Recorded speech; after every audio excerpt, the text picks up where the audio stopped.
Last month, a guy in Ohio sat down at a closing table to sign a mortgage, 30-year fixed 6.6%. He asked the loan officer a simple question: who decided 6.6?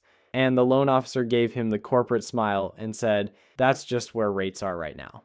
That's not an answer, that's a shrug with a lanyard, so here's the actual answer. That number wasn't picked by his bank, it wasn't picked by the Fed, it was set by a market most people have never looked at once in their entire lives. A market worth about $145 trillion bigger than every stock market on Earth combined. It decides his mortgage, your car loan, your landlord's next rent hike, whether your company can afford payroll, and whether your safe retirement fund quietly loses 17% in a single year. This isn't a video about some boring thing rich people buy. It's about the invisible machine that prices your entire life, and almost nobody understands how it works. My name is Nick, and I've spent way too much time reading about a market that has all the personality of a tax form and twice the body count. If you've ever wondered why borrowing money got brutally expensive overnight, or why safe investments stopped being safe, hit subscribe, because by the end of this video, you'll understand money better than most people with finance degrees. That's not a compliment to you. It's an insult to finance degrees. Okay, let's start stupidly simple because everyone overcomplicates this. A bond is an IOU. That's it. Somebody needs money. A government, a company, occasionally a city that wants a new stadium, it absolutely does not need. And instead of going to a bank, they borrow it from investors. You hand over, say, $1,000. They promise two things: a fixed interest payment every year called the coupon, and your $1,000 back on a specific date called maturity. So when the US government runs a deficit, and spoiler, it always runs a deficit, it sells treasuries. When Apple wants cheap cash, it sells corporate bonds. When a company with shaky finances borrows, those are junk bonds, which Wall Street politely renamed high yield because junk doesn't look great in a brochure.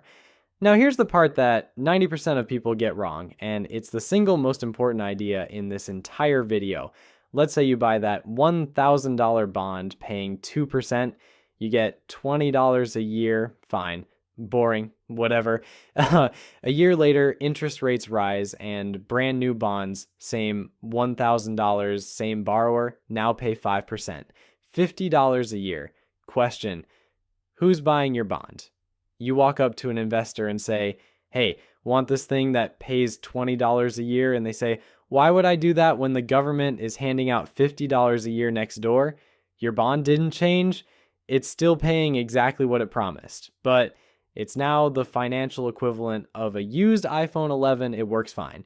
Nobody wants it at full price. The only way to sell it is to cut the price. You drop it until that fixed $20 payment works out to roughly 5% for whoever buys it, which means selling your $1,000 bond for somewhere in the 700s. You just lost a couple $100 on the safe investment. On paper, sure. But as we're about to see, on paper has ended careers, collapsed banks, and taken down at least one world leader. So here's the rule: tattoo it somewhere. When interest rates go up, existing bond prices go down. When rates fall, existing bonds go up. They sit on opposite ends of the same lever. Every disaster in the rest of this video, every single one, is just this rule operating at a bigger and bigger scale. And the first place it shows up is in a single number that quietly runs your entire financial life. If aliens landed tomorrow and asked to see the one number that controls Earth's economy, you wouldn't show them the Dow. You'd show them the yield on the 10-year US Treasury. Right now, it's sitting around 4.5%. And here's why you should care, even if you've never bought a bond and never plan to. When a bank writes you a mortgage, it doesn't invent the rate. It looks at the 10-year Treasury and asks itself one question: why would I lend money to a random human for 30 years when I could lend it to the US government risk-free at 4.5%? The answer is it wouldn't, unless you pay more. So the bank takes that treasury yield, adds roughly 2 percentage points for the privilege of you being a regular person who might lose your job, and that's your mortgage rate. 10-year at 4.5%, mortgages at 6.6%. That's not a coincidence. That's not literally the formula, but it's the biggest input. Back in early 2021, the 10-year was sitting near 1%, and mortgages hit 2.65%, the lowest ever recorded. People borrowed like the money was expiring. Home prices jumped 19% in a single year, against a 50-year average of about 4%.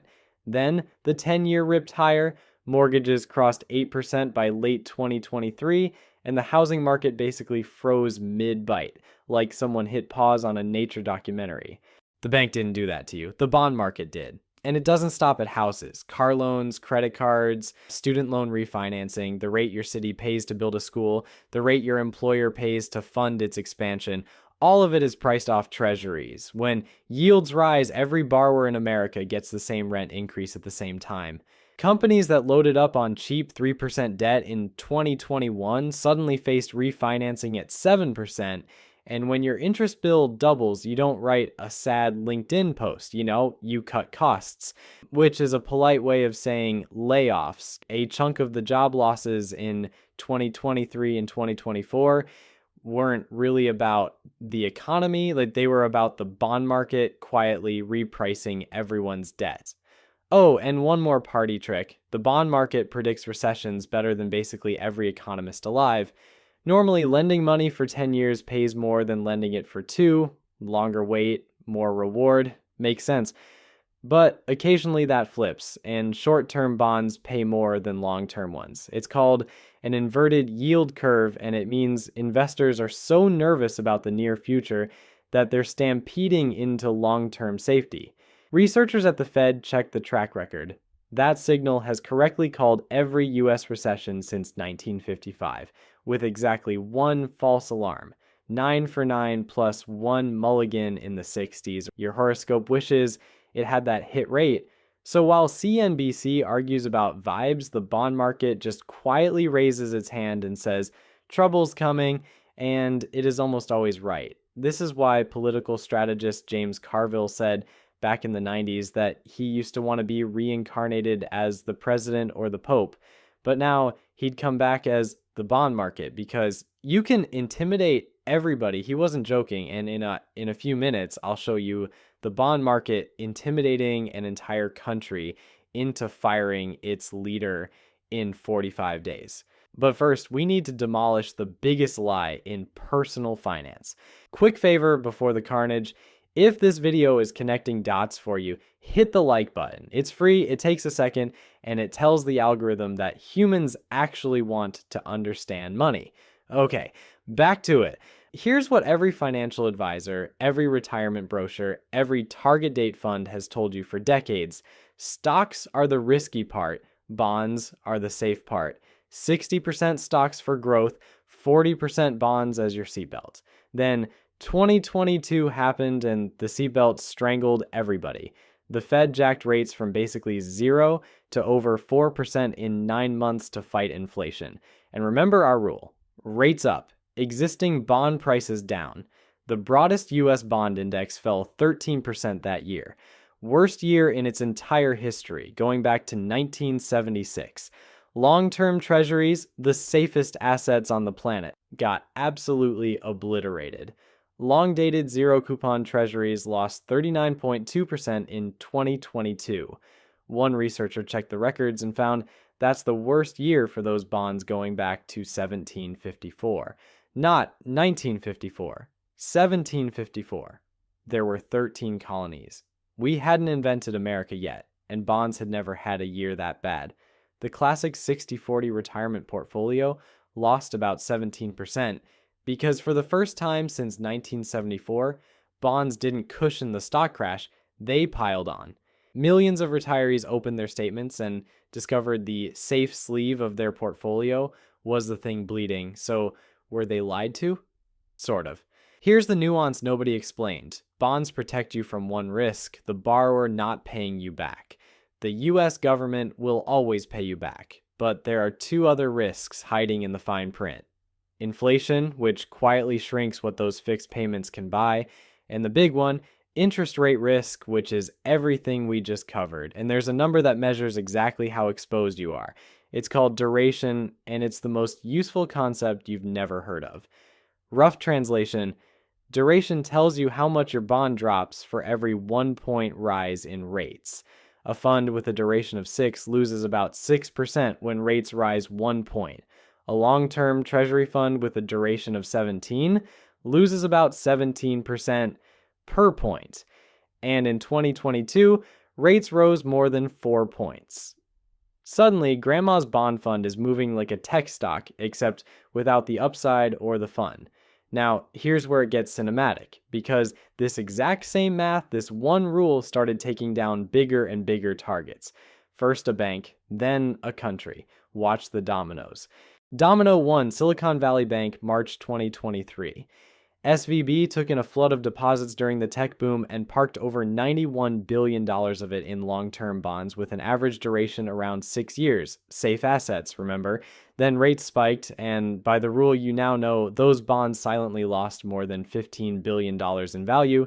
The bank wasn't gambling on crypto or meme stocks, like it bought the most boring assets in existence at the worst possible time, funded by deposits that could leave instantly. When SVB sold part of the portfolio at a $1.8 billion loss and asked investors for fresh cash, depositors panicked and the bank went from fine to seized by regulators in about 48 hours. The 16th largest bank in America, killed by the used iPhone problem. Domino 2, the United Kingdom, September 2022. New Prime Minister Liz Truss announced £45 billion of unfunded tax cuts, and the bond market looked at the math and said, out loud, absolutely not. Investors dumped UK government bonds so hard that 30-year yields spiked more than a full percentage point in 3 days. That detonated leverage strategies inside British pension funds, which were forced to sell more bonds to raise cash, which pushed yields higher, which forced more selling.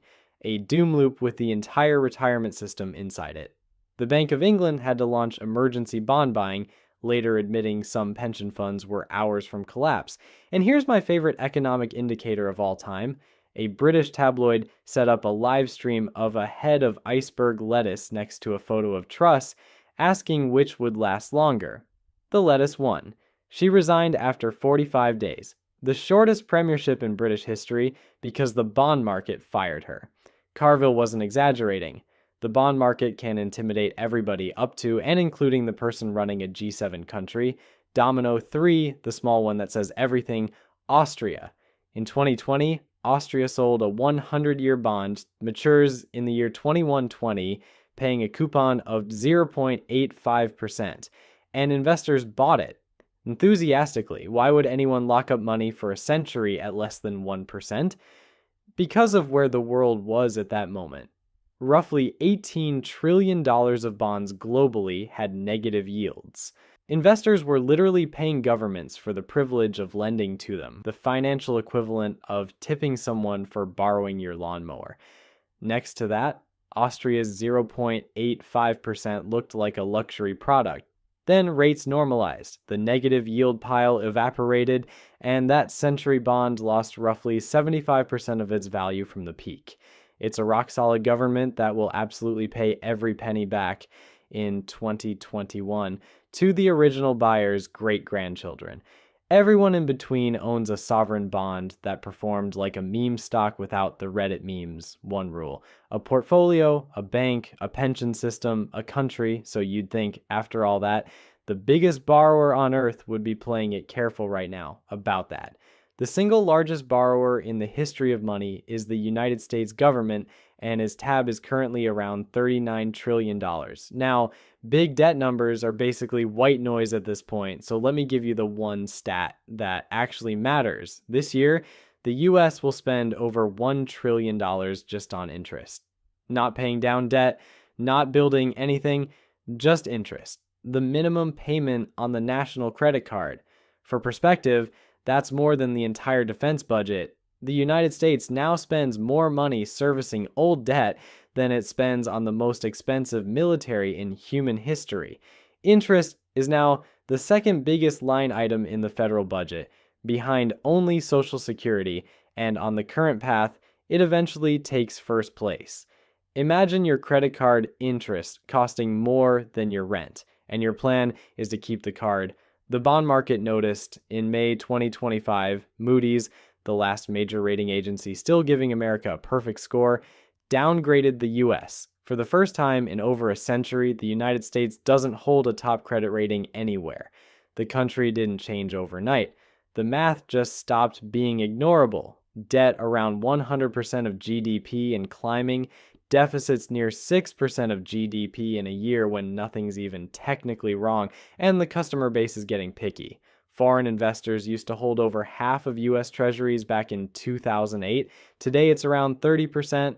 China's holdings are the lowest since 2008. So Washington needs to borrow more than ever, exactly while its most reliable customers are slowly backing toward the exit. What does any business do when demand softens? It offers a better deal. In bonds, a better deal means higher yields. We even got a live demonstration. In April 2025, after a chaotic tariff announcement, investors started dumping treasuries. Yields spiked, and within days, the administration paused the tariffs, with the president admitting the bond market was getting, quote, a little queasy. Read that again. The policy of the world's most powerful government got reversed in under a week, not by Congress, not by voters, and by bond traders. So why should you, a person with a normal life, care about any of this? I guess because remember the formula. Your mortgage is the 10-year treasury plus 2. Every dollar of new debt, every downgrade, every nervous foreign investor puts a thumb on the scale that prices your house, your car, and your boss's payroll. The government's credit card bill is your interest rate, which raises the only question that actually matters. What are you supposed to do with all this? Real quick, because I get asked this constantly, Nick, how do you actually make these videos? The research, the scripting, the hooks, turning a topic as dry as bonds into something people watch for 20 minutes, that's a skill, and it's one we teach step by step inside our school community. Some of our members are already building channels doing exactly this. If that's something you've been thinking about, the link is in the description. No pressure. It'll be there when you're ready. Okay, back to your money. Quick reality check before this part. I'm not a financial advisor, and this is not financial advice. This is the stuff I genuinely wish someone had explained to me years ago, back when I thought a treasury bill was something Congress votes on. First, stop donating money to your bank. The national average savings account pays about 0.5%. Meanwhile, 3-month treasury bills pay around 3.7%. Money market funds pay around 4%, and the best high-yield savings accounts are right there with them. Same money, same safety, 8 times the interest. T-bills even come with a bonus. The interest is generally exempt from state income tax. Your bank is counting on you never watching a video like this one. Disappoint them. Second, know the difference between a bond and a bond fund, because it bit millions of people in 2022. If you buy an individual treasury and hold it to maturity, you get every payment plus your full principal back, guaranteed. Rates can do whatever they want. A bond fund never matures. It's a basket that's repriced every single day, which means when rates rise, the losses show up on your statement and just sit there. Neither one is wrong, but one of them can show you a minus sign on a safe investment, and you deserve to know which one you own before it happens. Third, check your duration. That number we talked about, it's listed right on your fund's fact sheet, and it's your honest risk label. Short duration, small swings. Long duration, you're making a bet on interest rates whether you meant to or not. The retirees who got crushed in 2022 weren't reckless. They just owned duration they didn't know they had. Fourth, if inflation is your nightmare, the government literally sells insurance for it. Series 1 savings bonds currently pay about 4.3%, and the rate adjusts with inflation. Back in 2022, they paid 9.62% and were briefly the most exciting product in America, which tells you everything about 2022. Tips do something similar inside retirement accounts. Boring? Deeply. But boring that keeps up with your grocery bill. And fifth, Watch the 10-year, takes 5 seconds. When it climbs, mortgages, car loans, and corporate borrowing follow. When it falls hard, the market is usually bracing for trouble. It's the closest thing the economy has to a check engine light, and now you're one of the few drivers who knows what it means. Here's the thing, nobody tells you about the bond market. You've been participating in it your entire adult life. Every mortgage payment, every car loan, every dollar in your 401k's stable fund, you were always in the game. You just never got handed the rule book, and there's an entire industry that's perfectly comfortable keeping it that way. But now you know the one rule everything runs on: rates up, prices down, and you've watched it take down a bank in 48 hours, a prime minister in 45 days, and trillions in safe retirement money. None of those people thought bonds were boring afterward. You don't need to trade bonds. You don't need a finance degree. You just need to stop being the only person at the table who doesn't know what that 6.6% means. Because the bond market is going to keep pricing your life either way. The only question is whether you can read the price tag. And if watching this made you think I could make videos like this, you probably could. The community link is in the description. I'll see you in the next one.